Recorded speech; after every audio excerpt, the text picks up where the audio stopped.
Happy new year! সবাইকে নতুন বছরের অনেক অনেক বেশি শুভেচ্ছা ও শুভকামনা রইল। চলেন দেখে আসি আমরা কিভাবে সেলিব্রেট করলাম আমাদের 31st নাইট, তাই থাকছে আজকের ব্লগে। আসসালামু আলাইকুম এভরিওয়ান। সবাই হয়তো 31st নাইটে বারবিকিউ প্ল্যান করে, আমরাও আগে করেছি, বাট এবার আমরা বাহির থেকে খাবার অর্ডার করেছি। যেহেতু অনেক জনের বারবিকিউ করতে হবে, তাই আমরা কোনো ঝামেলা না নিয়েই বাহির থেকে খাবার অর্ডার করে দেই। এরপর আমরা ছাদটাকেও সুন্দরভাবে গুছিয়ে নেই। এই যে 31st নাইট উপলক্ষে যেহেতু আমরা অনেকজন মানুষ, চেয়ারেরও ব্যবস্থা করেছি, তাছাড়াও সন্ধ্যার আগে আগে লাইটিংটাও সেট করে নিয়েছি। আর এই যে আমাদের বর্ণ ও ওর হিডেন ট্যালেন্টগুলো আমাদেরকে দেখাচ্ছে। ওর অনেক ট্যালেন্ট আছে যেগুলো ও সবাইকে দেখায় না। তারপর রাত 12টার আগে মানে 11টা সাড়ে 11টার দিকে আমরা রেডি হয়ে ছাদে চলে এসেছি। তারপর আমাদের চিফ গেস্টও চলে এসেছে, সেরিস, যার বয়স মাত্র 5 মাস।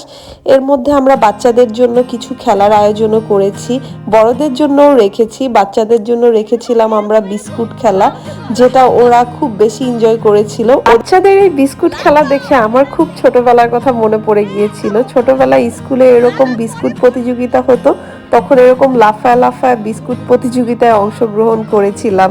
এর মধ্যে 12টার আগ মুহূর্তে আস্তে আস্তে পুরো ছাদ ভরে গেল। সবাই এক এক করে ছাদে আসতে শুরু করেছিল, সবাই এসে গল্প করছিল। আর এরা সবাই আমাদের ফ্যামিলি মেম্বার, সো আমরা ফ্যামিলি মেম্বাররা মিলেই এই প্রোগ্রামটা আয়োজন করেছি। আর এরকম প্রোগ্রামগুলোই অনেক বেশি ভালো লাগে, যেখানে সব ফ্যামিলি মেম্বাররা আসে অ্যান্ড অনেক বেশি মজা হয়, সবাই মিলে গল্প করা যায়, সবার সাথে দেখা হয়। এইদিকে তো বাচ্চারা খুশিতে নাচানাচি করা শুরু করে দিয়েছিল। এর মধ্যেই বেজে গেল 12টা, আমার না মানে 2025 সালের রাত 12টা। পুরো আকাশে আতশবাজির সমাহার ছিল, কেমন জানি খুব ভালো লাগছিল। পুরো আকাশ জুড়েই ছিল আতশবাজি। এইদিকে জুবের কাজিনরাও এক বস্তা আতশবাজি অ্যান্ড পটকা নিয়ে চলে এসেছিল। এবার আমাদের আতশবাজি ফুটানোর পালা। এগুলো দেখে আমরা অনেক বেশি খুশি হয়ে গিয়েছিলাম, কারণ আমরা আতশবাজি কিনি নেই।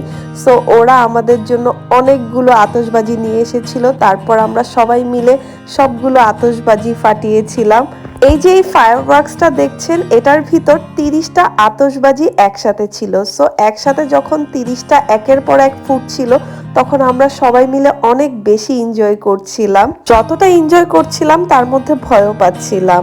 এই ফায়ারওয়ার্কস ফাটানো আমি দূর থেকেই দেখি প্রতি বছর, কিন্তু কখনো নিজে ফাটাই নেই। এবারও ওরা আমাকে অনেক রিকোয়েস্ট করেছিল, আপু তুমিও ফাটাও, কিন্তু ভয়ে আমি একটাও ফাটাই নেই। কেন জানি আমি ফায়ারওয়ার্কস ফুটাতে অনেক বেশি ভয় পাই। কথা আছে না যে কিছু জিনিস দূর থেকেই সুন্দর, তেমন এরকম ফায়ারওয়ার্কস এন্ড বম ফাটানো দূর থেকেই দেখতে ভালো লাগে আমার।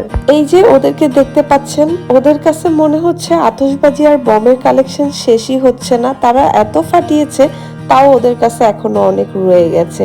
ওরা ভাই বোনরা মিলে অনেক বেশি এনজয় করেছে এন্ড অনেকগুলো আতশবাজি ফাটিয়েছে একসাথে। বম ফাটানোর শেষে আমরা সবাই মিলে ছাদের উপরে গোল করে বসে খাবার খাচ্ছিলাম আর সবাই মিলে অনেক বেশি গল্প করছিলাম। খাবার শেষে আমাদের রয়েছে আরেকটা খেলা, এটা হলো পিলো পাসিং। এই গেমগুলোই আমাদের 31st নাইটটাকে আরো অনেক বেশি ইন্টারেস্টিং করে তুলেছিল। আর প্রতিটা খেলার ক্ষেত্রেই আমার লাক খুব খারাপ ছিল। তারপর ছিল এই চেয়ার খেলা। এই খেলাগুলো আমরা অনেক বেশি এনজয় করেছিলাম অ্যান্ড সবাই অনেক বেশি মজা করেছিলাম। সবকিছু মিলিয়ে আলহামদুলিল্লাহ আমাদের 31st নাইটটা অনেক বেশি ভালো কেটেছিল। 2025 সালটায় যেন আমরা এভাবে হাসি খুশি এবং এনজয় করে কাটাতে পারি। সবাই আমাদের জন্য দোয়া করবেন অ্যান্ড আপনারা কে কি করেছেন 31st নাইটে কমেন্টে জানাতে পারেন। গল্প করতে করতে আমাদের সবার অলমোস্ট রাত 4টা বেজে গিয়েছিল। তারপর আমরা সবাই যার যার বাসায় চলে যাচ্ছিলাম। অ্যান্ড ভিডিওটা দেখার জন্য সবাইকে অনেক ধন্যবাদ।